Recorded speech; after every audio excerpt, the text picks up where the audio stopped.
Jadi baik, terima kasih atas waktu dan kesempatan yang diberikan kepada saya.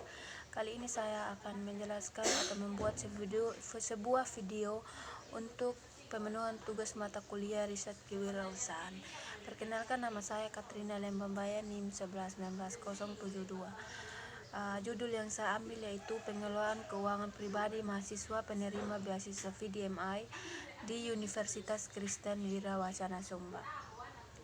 Adapun pendahuluan dan latar belakang saya mengambil judul ini, yaitu yang pertama, seperti yang kita ketahui bahwa pendidikan merupakan kunci kemajuan suatu negara. Kemajuan teknologi suatu negara sangat ditentukan oleh kualitas pendidikan tinggi yang menjamin pencapaian kemajuan teknologi melalui inovasi. Namun masih banyak generasi muda yang memiliki potensi akademik dan berprestasi di seluruh Indonesia dan memiliki keterbatasan biaya untuk melanjutkan ke jenjang pendidikan yang lebih tinggi. Pendapat ini dikutip oleh Wahidin 2019. Selain itu, berdasarkan Badan Pusat Statistik menyatakan bahwa pengeluaran rumah tangga dibedakan atas pengeluaran konsumsi makanan dan pengeluaran konsumsi non-makanan. Pengelolaan ini juga sama halnya dengan mahasiswa dengan masyarakat dan rumah tangga juga melakukan aktivitas ekonomi sehari-hari termasuk konsumsi atau pemenuhan kebutuhan. Berdasarkan wawancara saya dengan penulis dan data penerima beasiswa VDMI dari Kabak Kemahasiswaan, yaitu Bapak Yonatan Talundima SE pada tanggal 12 Mei 2022, jumlah penerima beasiswa VDMI yang masih aktif sampai saat ini dan tidak termasuk alumni dari tahun 2018 sampai 2021 berjumlah 55 orang. Adapun masalah penelitian, yaitu banyak masalah penelitian ini banyak sekali faktor yang dapat mempengaruhi pengelolaan keuangan pada mahasiswa Universitas Sumba. Faktor yang dimaksud yaitu yang pertama, faktor pengetahuan keuangan, pengalaman keuangan, dan tingkat kebutuhan, sehingga menurut hemat penulis perlu dilakukan penelitian terkait pengelolaan keuangan pada mahasiswa penerima beasiswa VDMI ini.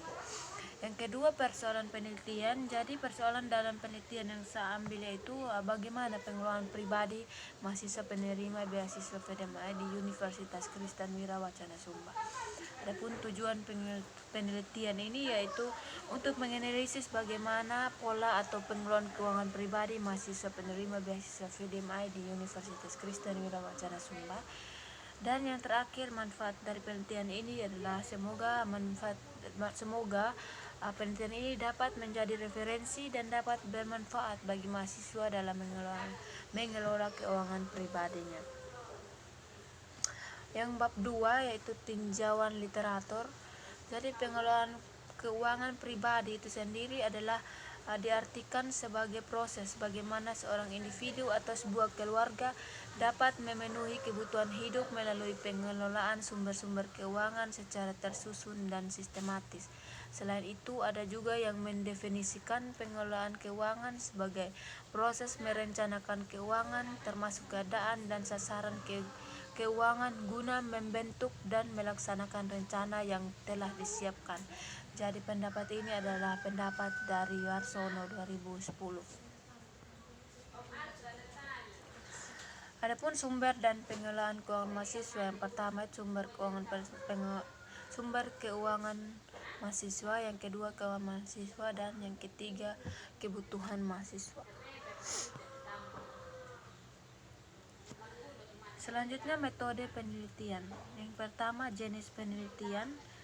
Jadi jenis penelitian dalam penelitian ini adalah penelitian dengan metode kualitatif, populasi dan sampel. Jadi populasi dalam penelitian ini adalah mahasiswa aktif penerima beasiswa VDMI di Universitas Kristen Wirawacana Sumba, dan sampel yang saya ambil adalah semua penerima beasiswa VDMI di Universitas Kristen Wirawacana Sumba berjumlah 55 orang. Yang ketiga, jenis data dan teknik pengumpulan data. Jenis data yang saya ambil adalah jenis data primer. Dan data primer itu sendiri adalah data yang diperoleh dengan menggunakan daftar pertanyaan.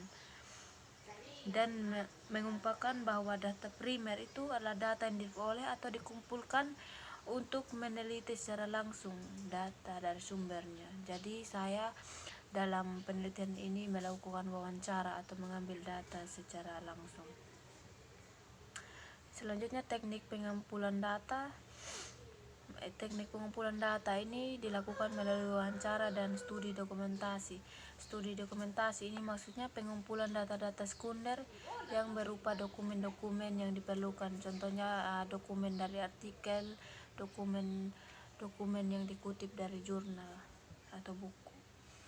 Terakhir, teknik analisis data. Penelitian ini menggunakan metode analisis data deskriptif kualitatif. Bab 3 yaitu pembahasan. Yang pertama, sejarah VDMI. Jadi awal mulanya itu VDMI itu didirikan pada tahun 1947. Pada saat itu seorang laki-laki bernama Conan T. Cohen, yaitu Fundamental muda yang lulus dari Fakultas Hukum Universitas Leiden bersama istrinya Elizabeth M. Bestimas. Mereka datang ke Indonesia itu pada tanggal dan tinggal selama 17 tahun di Ambon. Kemudian pada tahun 1942 itu Bestimas itu meninggal, atau istrinya Conrad T. Cohen meninggal tanpa memiliki anak. Setelah istrinya meninggal, Conrad ini pun berkunjung kembali Indonesia dan melihat bahwa di Indonesia ini masih banyak sekali membutuhkan dana untuk melanjutkan sekolah. Karena Conrad T. Cohen ini tidak memiliki anak juga, jadi ia merancang sebuah beasiswa yang dikhususkan untuk anak-anak yang kurang mampu, sehingga nama beasiswa itu disebut dengan digabungkan antara namanya dan nama istrinya. Jadi jadilah beasiswa Fundamental Mas Indonesia. Yang kedua, pengelolaan keuangan pribadi mahasiswa penerima VDMI. Yang pertama itu dalam proses pengelolaan keuangan pasti adanya perencanaan. Perencanaan ini maksudnya setelah dari hasil wawancara itu, pada saat mahasiswa mendapatkan uang beasiswa ya, dengan jumlah 750.000 per bulan, mereka menggunakan dana yang dimiliki. Tentu mereka pasti mempunyai petak-petak perencanaan untuk apa saja uang itu digunakan. Jadi mereka menggunakan uang yang langsung masuk di rekening mereka itu untuk membayar uang kuliah atau uang UKT sebesar 2.400.000 per semester. Ada juga yang untuk membayar kos dan untuk keperluan atau kebutuhan umum pada hari per hari.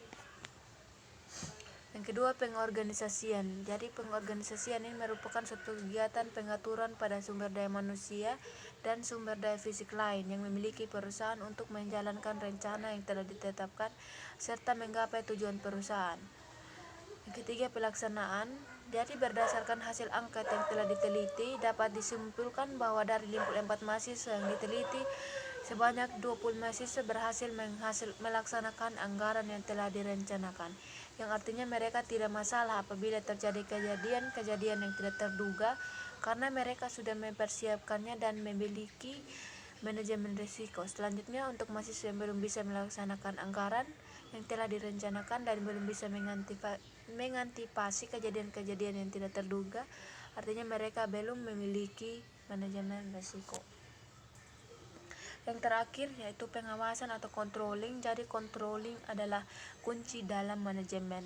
Kalau controlling ini pasti sangat penting, artinya jika mahasiswa sudah mendapatkan beasiswanya, dia harus bisa mengontrol uang itu akan dipakai buat apa, bagaimana pengeluarannya, jangan sampai belum memenuhi kebutuhan atau melebihi kapasitas.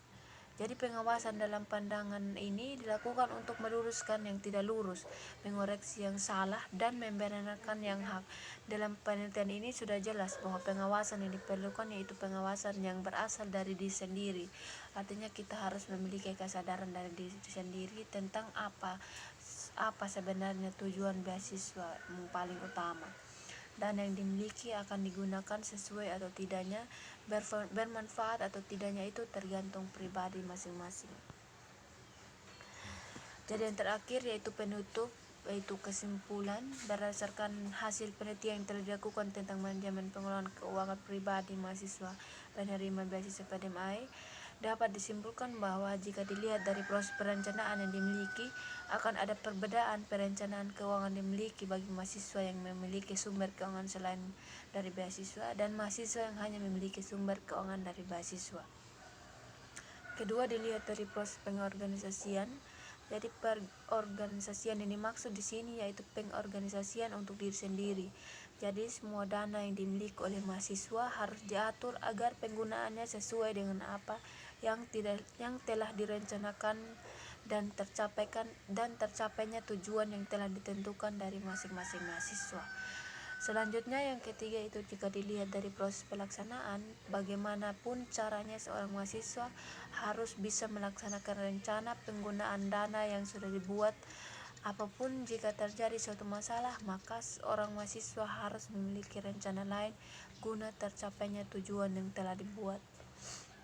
Yang terakhir dilihat dari proses pengawasan. Pengawasan yang dimaksud yaitu pengawasan yang berasal dari diri sendiri, yaitu dana yang dimiliki akan digunakan sesuai atau tidaknya dan bermanfaat bagi mahasiswa itu sendiri. Mungkin itu saja yang dapat saya sampaikan. Sekian dan terima kasih.